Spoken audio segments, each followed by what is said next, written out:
Y vamos con la siguiente comunicación en vivo y en directo hasta el Hospital del Trauma. Allí Evelyn tiene más detalles sobre el estado de salud del joven de 19 años que tiene una situación complicada, pero que es bastante esperanzadora. Ya lo decíamos desde ayer, el joven Daniel está con múltiples fracturas, múltiples traumatismos. Sin embargo, queremos conocer cuáles son los últimos resultados, porque hoy se le volvieron a hacer algunos estudios. Evelyn, doctor, muy buenas tardes, noches, ¿cómo están?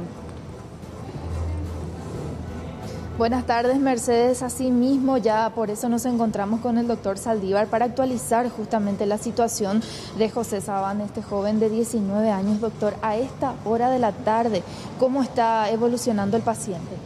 Él a las 3:45 del día de ayer había ingresado, o sea, pasó ya las primeras 24 horas de asistencia en la unidad de reanimación primero y luego en cuidados intensivos. Está él con una asistencia respiratoria mecánica con parámetros del ventilador intermedios para la contusión pulmonar bilateral que tiene, que es la lesión más importante de tejidos a nivel de lo que encontramos en él de principio. La contusión cerebral, de hecho, repasando, es una contusión frontal bilateral pequeña y las fracturas que tiene en diversas partes de las extremidades. Tiene una fractura cerrada de húmero derecho, una lusofractura ya reducida a esta altura de la cadera derecha, una fractura, luxación del tobillo izquierdo cerrado y descartándose por el momento lesiones internas dentro del abdomen. Por otro lado, la diuresis es 150-200 cc por hora y los estudios laboratoriales y del medio interno están corregidos. O sea que hay buena evolución del joven. Hay que esperar el viernes a la tarde cuando complete 72 horas para ver si el sábado empezamos a destetarle del respirador, del sueño anestésico, para evaluar el nivel de conciencia. Entonces, hasta el viernes prácticamente esta evaluación constante. Para la noche también, doctor, ¿cómo continuará el equipo trabajando en cuanto a la inspección al joven?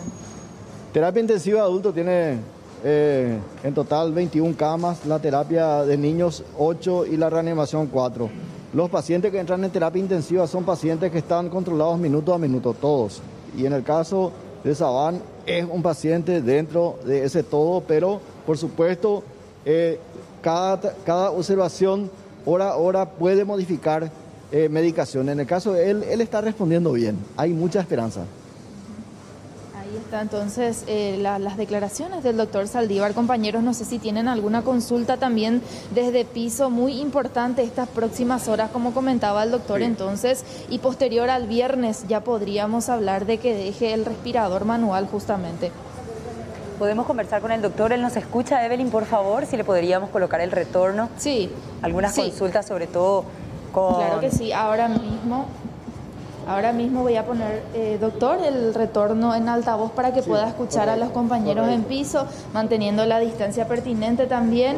Están en piso Mercedes, Aníbal, Carlos Troche, ya les saludan y le pueden ¿Qué tal, doctor? ¿Cómo le va? Muy buenas noches, gracias por atendernos, es usted siempre muy amable. Doctor, el nivel de sedación de José Daniel específicamente sigue siendo prácticamente una sedación total. ¿Él fue inducido a un coma? ¿O cuál es su estado neurológico específicamente? El estado neurológico es dentro de la evaluación general de entrada de pronóstico bueno, porque primero él llegó con un nivel de conciencia 12, que si bien es cierto, deterioró en los primeros 5 minutos del examen en la reanimación y tuvimos la necesidad de intubarle para darle el oxígeno necesario en cantidad para proteger siempre la masa encefálica, o sea, el cerebro. Nosotros no evidenciamos en la tomografía craneal más que 2 contusiones frontales pequeñas. Entonces la sedación es una necesidad para que vos le puedas meter presión al aire dentro de los pulmones, que sí tiene contusión bilateral importante. Entonces acá lo que manda la respiración asistida a presión son las contusiones pulmonares. Evidentemente, en el caso de él, y escuchando y comparando con el informe del doctor Lemir, que yo ya escuché a esta altura, hay mucha diferencia entre las fracturas múltiples que él describe en los pacientes que sí fallecieron o sea, los fallecidos en el lugar del siniestro aéreo. Yo pienso que el joven Sabán, por algún hecho fortuito, él estaba instalado en la parte no quemada del avión y que evidentemente cuando impacta contra el suelo, él es despedido fuera del mismo.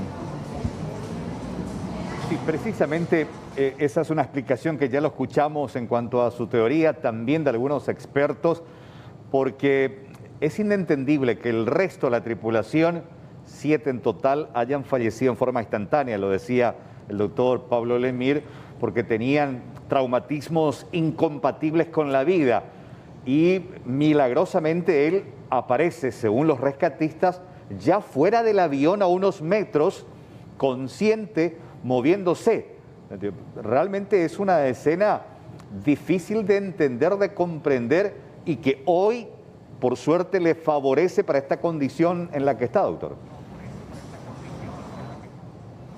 Particularmente teniendo en cuenta la conversación que hemos tenido con su madre, hoy a la tarde ya en forma directa, ella me cuenta dentro del conversatorio una cuestión que ella sintió como mamá, porque ella le contaron que hubo un siniestro aéreo en el cual venía su hijo y le dijeron un civil salió ileso, o por lo menos no está grave. Y ella dijo dentro de sí, y espero que le pregunte cuando converse con ella dijo, ese es mi hijo. Creo que vale mucho realmente en este conversatorio que estamos teniendo, sí, el pensar de que efectivamente él estaba en la parte de la cola del avión y esa cola dentro de la construcción arquitectónica, yo no soy ningún experto, en el momento de impactar contra la tierra haya sido despedido en forma fortuita, digo nuevamente, fuera del mismo. Claro. Y esperemos que las próximas 72 horas sean realmente del relatorio de los colegas y la evolución sea favorable para que él nos cuente personalmente qué es lo que pasó. Ahora, doctor, las otras lesiones, estamos hablando de que su prioridad en este momento es la respuesta de los pulmones. Las otras complicaciones o lesiones pueden esperar. Estamos hablando de la fractura del fémur, también del problema de la cadera, inclusive del tobillo, que lo más probable es que necesiten cirugía, pero más adelante. O sea, en ese orden se van a hacer las cosas. Primero el pulmón.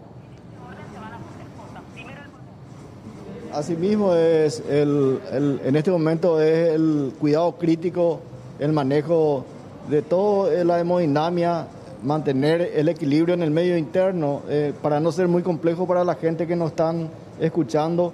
Medio interno nosotros le llamamos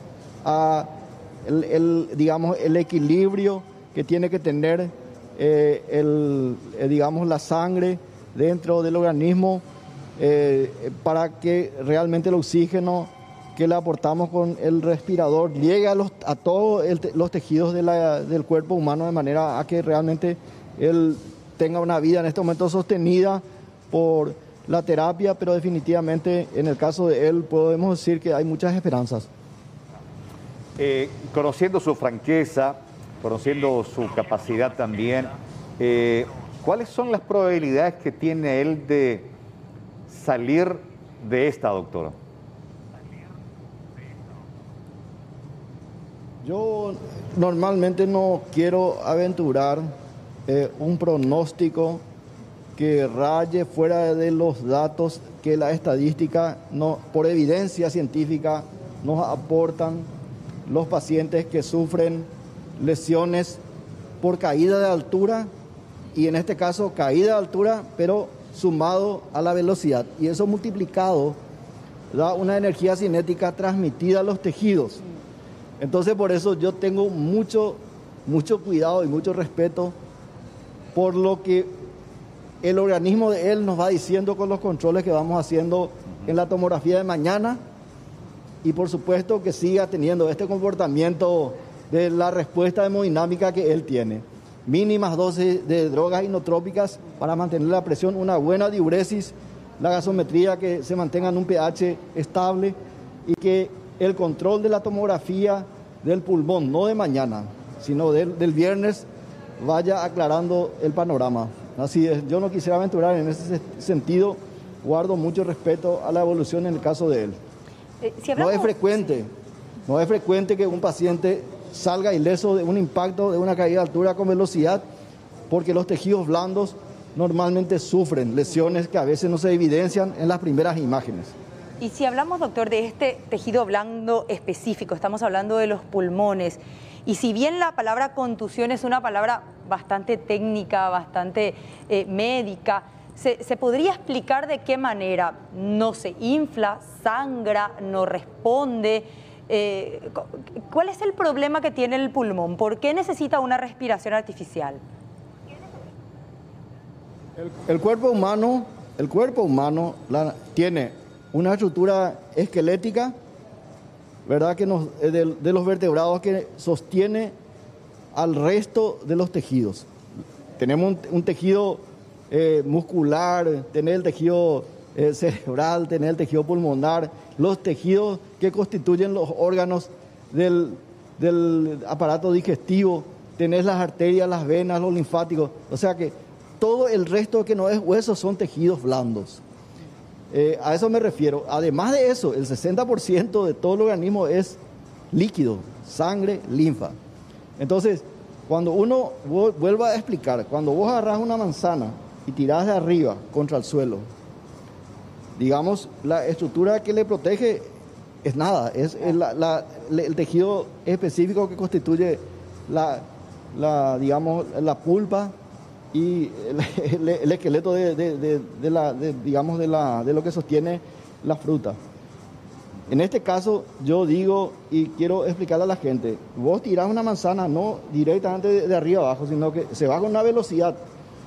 Entonces, ¿qué pasa? Esos tejidos pueden sufrir en su estructura. Muchas veces nosotros tenemos pacientes que impactan a 120 kilómetros por hora contra algo fijo. Sí. Normalmente, ¿qué pasa en esos casos? Muchos de los tejidos explotan y sangran. En el caso de él, no tenemos eso. Lo único que tenemos es la contusión pulmonar. Y hablando así de la velocidad con que calculamos que es la caída de un avión en pendiente de descenso, que ya no es con aceleración, sino que ya es la utilización de la naturaleza, él impacta y es despedido del mismo ya en tierra. Claro. Es lo que a nosotros nos permite presuponer que es lo que permitió que él mínimamente tenga lesiones evidenciadas al principio. Hay que esperar y las próximas horas creo que nos va a hablar solo el comportamiento de su respuesta hemodinámica. Yo claro. no quiero adelantar ningún pronóstico con respecto a eso. Entendemos perfectamente, doctor, pero también ante la explicación científica médica suya y lo que contaba de conversación con la madre, que la escuchábamos y decía un par de bendiciones antes de su vuelo y un rezo para que llegue sano mi hijo, ahí aparece la confrontación entre la fe y la razón, pero que uno puede suponer también que ambas teorías evidentemente subsisten. Doctor, un abrazo, gracias por su tiempo. Por favor, a las órdenes. Estaremos en contacto con ustedes y con todas las personas. Este joven tiene que tener el acompañamiento que despierta realmente salir victorioso, por lo menos en los primeros días después de un accidente aéreo que no es frecuente. Es así. Gracias, Evelyn, también por este contacto. Hasta luego. Hasta luego, gracias.